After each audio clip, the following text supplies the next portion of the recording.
So we often have this perception, not you and I, but the people in Nepal in general say that the safety practices in our country is not really great, especially in the aviation sector.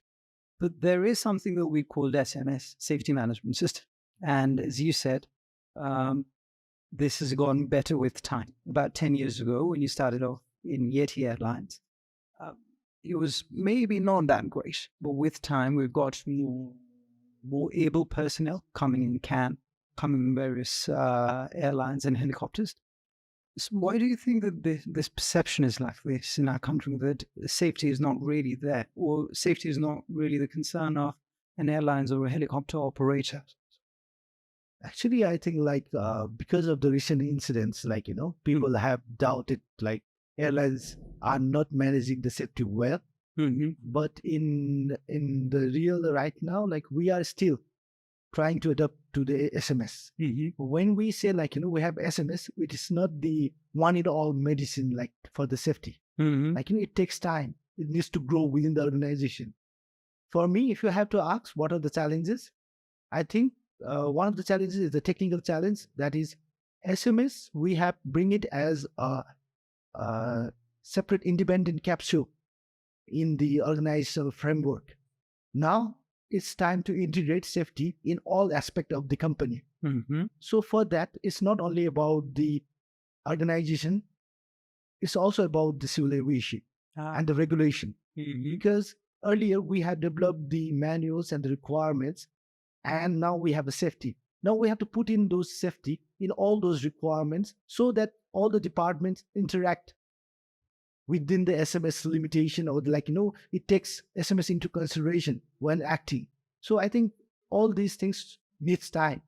And within the long run, I think slowly the requirement will change and they will adapt. So it will take time to put in SMS in all the requirements of the helicopter operation or the airline operation. Mm-hmm. And second challenge is the cultural challenge. If I have to say cultural challenge, it's like behavioral issues or behavioral challenge. You cannot change a person in a day. Okay. We have people working for so many years, and if we expect we bring the SMS right now, and from day 2 he will be acting as per the SMS manual or the safety guidelines, it won't happen. Mm-hmm. It will take time. We need to grow the safety gradually. First, we should have a aim, goal, year by year goal. And what we are missing right now is we are technically sound right now in aviation. Mm-hmm. Technically, we are good. We know what is SMS, how to do the safety assessment, how to get the key performance indicator. Technically, we can, in documents, we can manage. But it should be a culture. Culture needs time. Mm-hmm. I was coming from the Baneଶ୍ୱर right now, there is a sky bridge. And I see more people running from the down than from the sky bridge. Why is that? Doesn't that person care about their life? It's not that case. Because those person has been crossing the lane for so many years from the road. Now the sky bridge is there, but it will take time for them to go over the sky bridge. For that, we need to promote it. We need to promote it so well that they engulf it and they believe in it, going from the sky bridge. It takes time, but it's safer. Unless and until we engrave these things into the belief system, it won't happen. Otherwise we are just acting I say always say in my SMS classes, to act is to pretend we know we will do that, but when there is a danger or when the real situation kicks in, we get into ourselves and we just forget all those principles and all. Even when we are driving home, when we are in a good mood, we are not in a rush, we'll follow all the traffic rules. Mm-hmm. But when there is a rush, you will try all the way to bend the rules to reach to your home fast. So that's the basic cultural thing. So to make it as a culture, it takes time. Mm-hmm. First, we need to develop the safety culture among all, not in the aviation itself, but everywhere. This is taking time because it's our national culture. Mm-hmm. If I say national culture, some might think it will never change. Yeah. But things take time. Nothing can they say I think it's Rome was not built in a day or something like that. Uh-huh. So it's similar thing, like, safety culture cannot be built in a month, in a year. It takes time. And we should have some patience and definitive goals. Otherwise, like, we will try to do so many things and fail. And I think in most cases, like, we are rushing in with so many medication rather than, like, teaching them how to be healthy. Okay. So, like, safety culture is being healthy than giving the medication. So I think it takes time. And that is one of the thing I believe in, like, it will take time, but we have to persist. Okay. I think that if you take a look at two incidents, one was the Tara Air crash that took place in Jomsom. I think it was March or May 29 in 2022. The final report said that they had taken more weight than the aircraft could. I think there was a maximum takeoff weight of about 12,500 pounds, and they'd carried about 12,616 pounds. Not a lot of difference, but a difference nonetheless. In the helicopter incident that took place with Priya Adhikari, the only helicopter pilot of our country, there were news that suggested that, again, the aircraft was carrying much more weight than it should have. Now, it doesn't take a lot of cultural practice to know that you shouldn't take excess weight in an aircraft. So I think there are minor adjustments like that that I think can make. Yeah, I think what you have just said is a mandatory, like, it's not about the safety culture, but it's about the compliance. Like, these are the things, these are the hard lines which everyone should follow. Like, it's not about the culture, but it's mandated in the books. Like, you should not carry more than this. You should not carry more than this in that altitude. Now we have to dig in, like, why someone, like, if they did, why did they do? And in this case, like, rather than, I think, punishing someone or like blaming someone, I think it's like, are we doing the operational procedures right? Who are the stakeholders in that? So were there the enough manpower, enough trained manpower to monitor all those things? So we have to take it in the big organizational context, like what went wrong, rather than just one situation.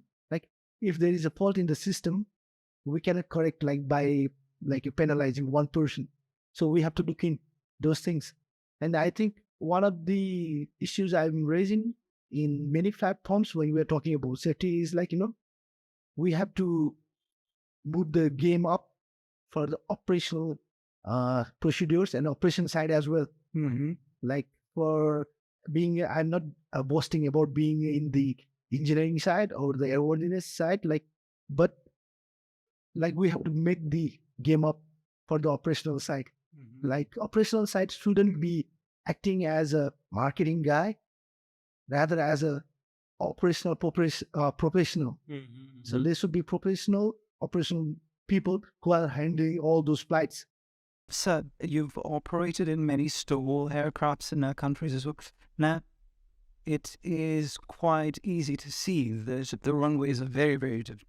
The runway in Kathmandu International Airport is dramatically different compared to Dukla Airport, for example.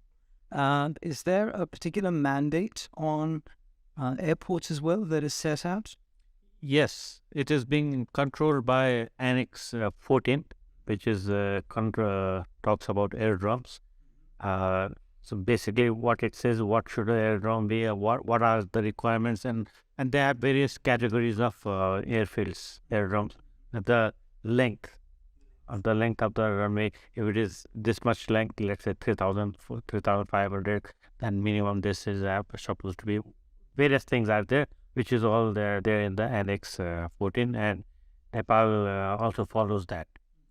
Now, this tall airfields, these are special category airfields which the Annex does not talk about. Okay, and this airfields are built for special requirements for Nepal only.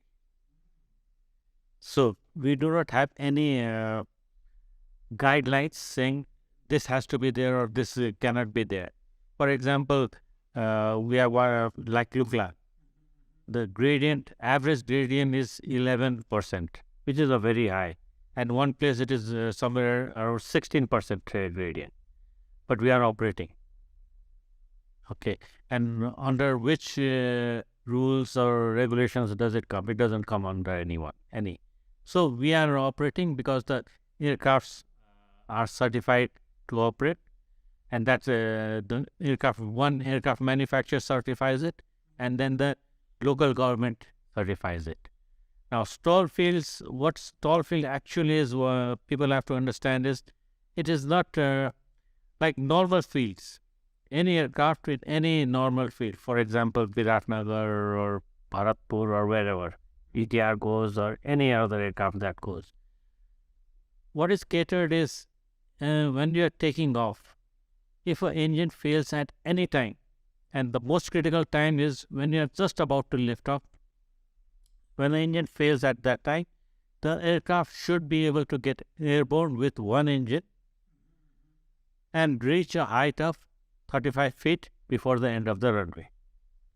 Or if the if the pilot wants to reject the takeoff, it should be able to reject the takeoff and stop within the runway.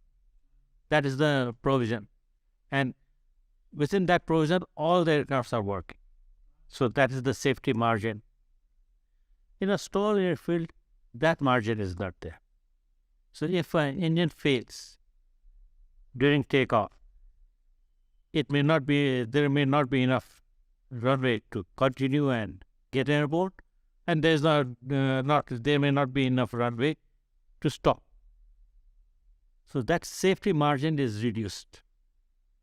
And that's why stall is they say dangerous. One of the reasons for dangerous is being that if the engine fails,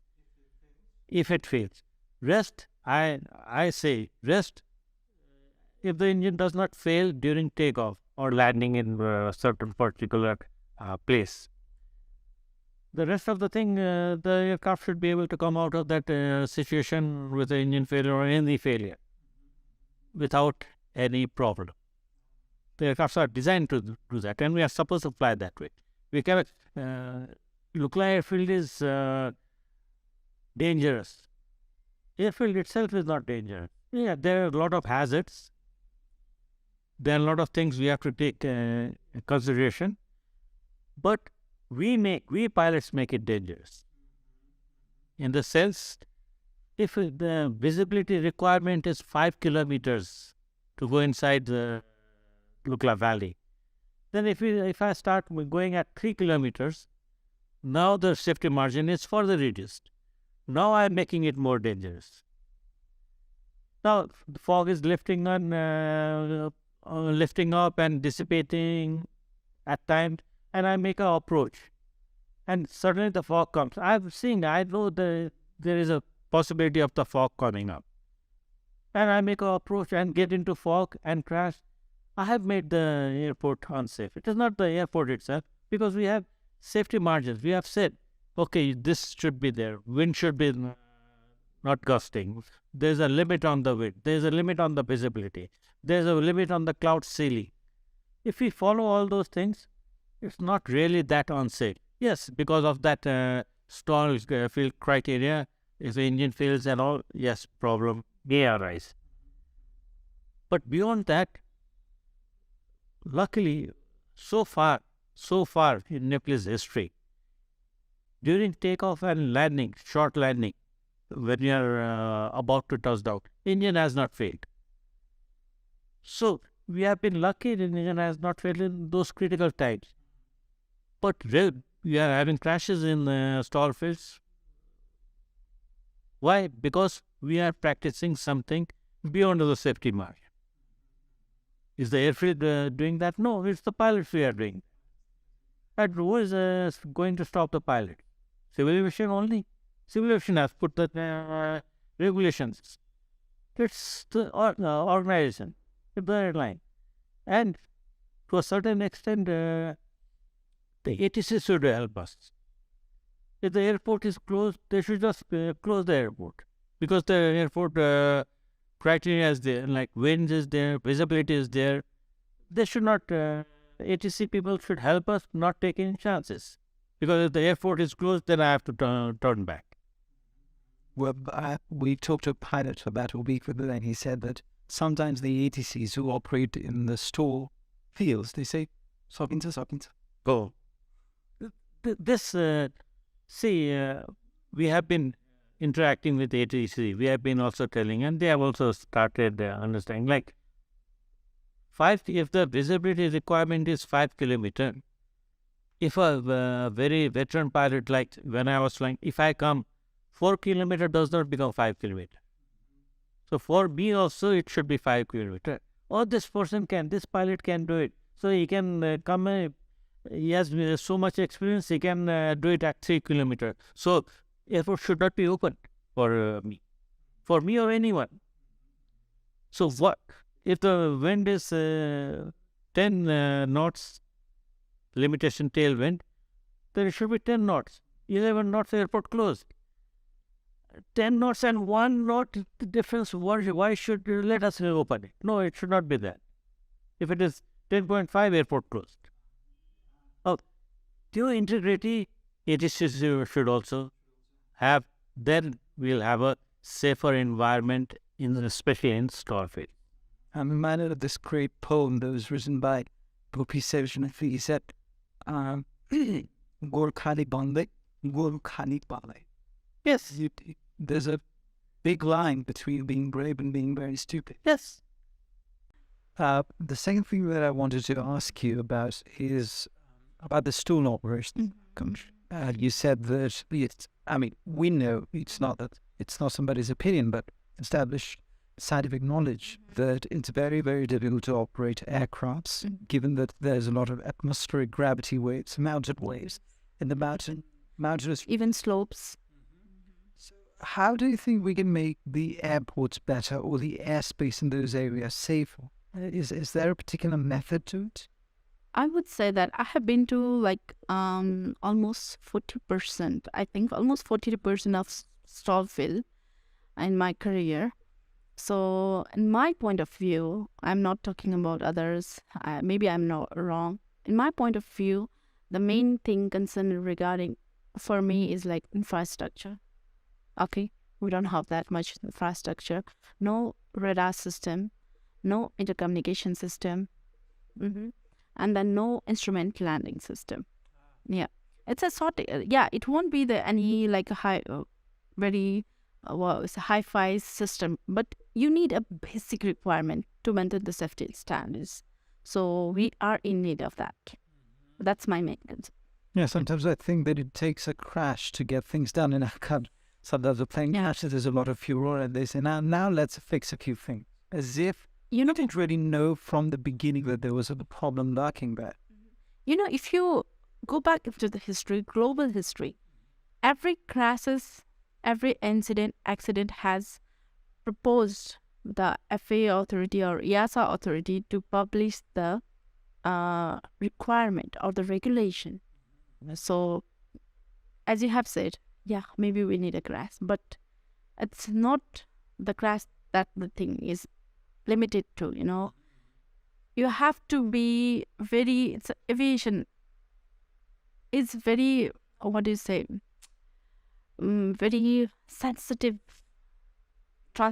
means of transportation. If one bird hits, then it's gone. Okay. So the thing is like you should be very much into the. I should say that everything like whatever you do it till the standards meet. So I wouldn't say that crash is only the option that to get the thing done as ours. You are losing the human life. Human life matters. It matters a lot because there could be a son or daughter.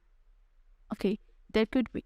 Sometimes you could be yourself in that plane.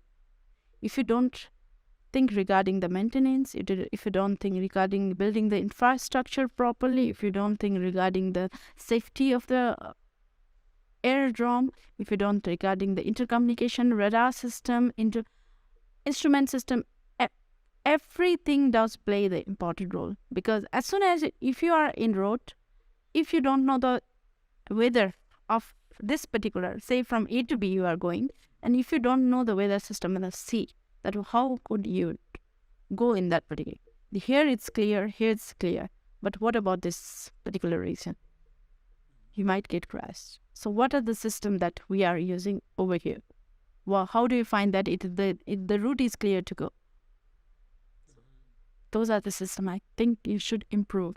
Our aviation authorities should improve. Sometimes I think that even when there's a crash, people don't tend to improve.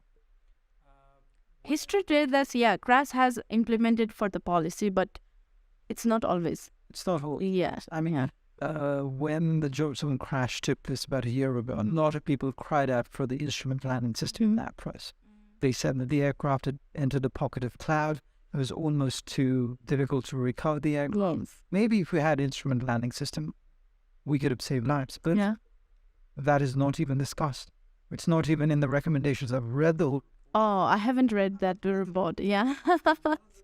You need an instrument landing system. Is it a very difficult technology to master? Maybe they don't have enough budget, or maybe government hasn't put enough budget, or the authority haven't put enough budget to make that particular, because that is a tourist, the higher tourist airport, Aerodrome, if I'm not wrong, then Pokhara and then Jomsom, Lukla, Faplu, all those are like really, and even in, I think those in Sudur Pashchim, Jumla, Homla, all those are like they are concerned regarding the mountain climbers will be tourists more focused on the tourists. So I think those sector or those aerodromes should be at least equipped with a minimum requirement. In the 2019 Air Dynasty crash that took place, that took the life of our minister, tourism minister, I think, was dead along with the owner of BAT Airlines. And it was also said that the pilot might have been overwhelmed by the situation. I mean, we had very high-level personalities in that flight, and the pilot might not really have wanted to take the chance of going in such inclement weather conditions. So sometimes the pressure is not vocal, but the pressure is. No, that time, it was on Patiwara. Yeah, but Patiwara, Minister Tourism was on board, and AT's owner was on board, and that helicopters also his own. And that time weather was marginal. We call marginal weather. Marginal. And that refers to you can take off, you can't take. Yeah, you can take off that, or depends on pilot decision. Everything is on the pilot decision. But there was next day on the next day, the tourism minister has to go to some abroad, for some meeting or something like that. So he was on pressure, and he was asking pilot to take the chance. Take a chance. Okay, let's go. If they saw marginal weather snowfall, and it was an 11,000 plus, and some bulls are there, so they were decided to go. But the accident report came different way, but I was not agree with that accident report that time, because a helicopter, they saw somebody shoot from the ground, or they say some Indian failure. It's nothing. It is a simple mechanism that helicopters was with 7 people on board. 7 people on board. So the minister, tourism was on the left. In the center, there was a security guard, and on the right, the captain. Okay? And the rest of the people on the back. There's a phenomenon. Temperature was about 4 or 3 degrees Celsius cold. They are waiting inside the helicopter. They are all inside the helicopter. So, and they saw the weather is clear somewhere down, okay? And they decided, okay, let's go. So they all closed the door. They closed the door. So that altitude, if you have breathe also, that goes on with the fall, And it creates a mist, a fog in the window. And even sometimes in your car also it's like that, then you share inside and this brave, there are too many people inside, so you cannot see. The windshield was covered with the fog. If the temperature outside is cold and inside you have this moist air you are breathing in and out, so that clearer fog. And they suddenly close the door, pilot start, okay? And he was superheat, he was taking off, okay? He pulled the power. So the security people, the security guard, who was in the center seat, he was near the power lever. We have a power lever there, okay? Was right next to power lever. So the captain tendency is to once take off, he lowered the collective. So the other people, they were, scared because the aircraft going down. So they want to hold something nearby, okay? And that security people, they just catch the power lever. What I guess, he catch the power lever. So as the helicopter going down, the pilot wants to stop that, pull it up, but the security guard always push it down. So he was strong enough. So he was, because the aircraft going down and your ass is coming up, and then he was to push it down. The captain could not, fight with him. And suddenly he went in 29 seconds after the airborne, he hit the mountain.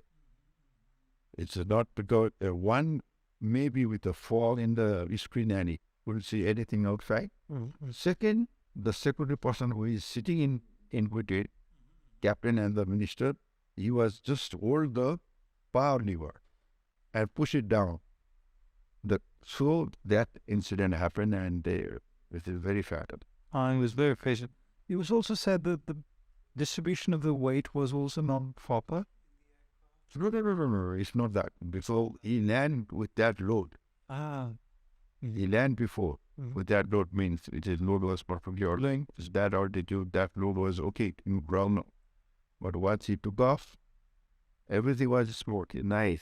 If it is a good day, that road is no problem. It is a bad day with the snowfall outside, temperature was very cold outside, and the 6 people inside the aircraft breathing, make a cloud. And there is a demister also. There is a demister system. If you on the demister, hot air come inside the cockpit, so that cloud will go away. So you can see it like this. But he forget to put the demister because he was hurry, pressure, under pressure, go to Kathmandu and tomorrow minister has some program. So it was on that pressure, he took off. Suddenly, the fog inside, they could not see anything outside. And the second is the security person pushed the power lever down. He could not fight back to pull it up. So that was the main reason. They got 29 seconds, he just, there's no time to react, So he hit the mountain and there's some fatal. There are also some people who say that whenever we want to establish such rules, such regulations, we copy things either from the DGCA or from the European Union or FAA, and really don't adapt that according to the Nepalese climate, Nepalese weather, Nepalese aviation sector. And I think that there is a lack of research that's being done, or a lack of people who actually do research before setting things right. And it might take us a bit of time to get the research first and then implement it. Absolutely, I agree with you. This is what happening these days. There's no research. There's no research, and they have an export, and those export, I don't know who hired that exports, and where, how, maybe like you said, they come back and backdoor. They call themselves export, but I don't know if they are really export. The things would have been changed by now. No, there's no change. We want to see the changes. Then only we call them export. They're not export. They're not experts. And the other parties, I'll tell you one interesting story. There are so many qualified people in CAN under DCCA. So many qualified people. But I don't know this, I'm not say all, but the DGC, they should understand one thing. When they go for a random check for any airlines, they will not get proper information. They will not get proper check. The reason is there's a conflict of interest. Most of the people from the camp, their family members, they're employed by those operators, those airlines. You can go find out on being as a journalist, you can find out their family members are in one after another airlines. You can see easily. So when there's a problem, they go for the random check. If there's a serious problem, they will not find anything. They will find, but they will not disclose to anyone. They will not even disclose to higher level, DGC, our DGC. So we can blame this DGC also, just like that. Because he trusts those people, but they are doing some manipulation and not giving proper information to the higher level. If they give that proper information, this is better for pilot, better for the airlines, and better for the cab to remove that blacklist tag from the Urban India. So that's supposed to be there. The conflict of interest also the factor. We are not getting proper information. They are not giving proper information to those people who are there to take action against those people. Yeah, I mean,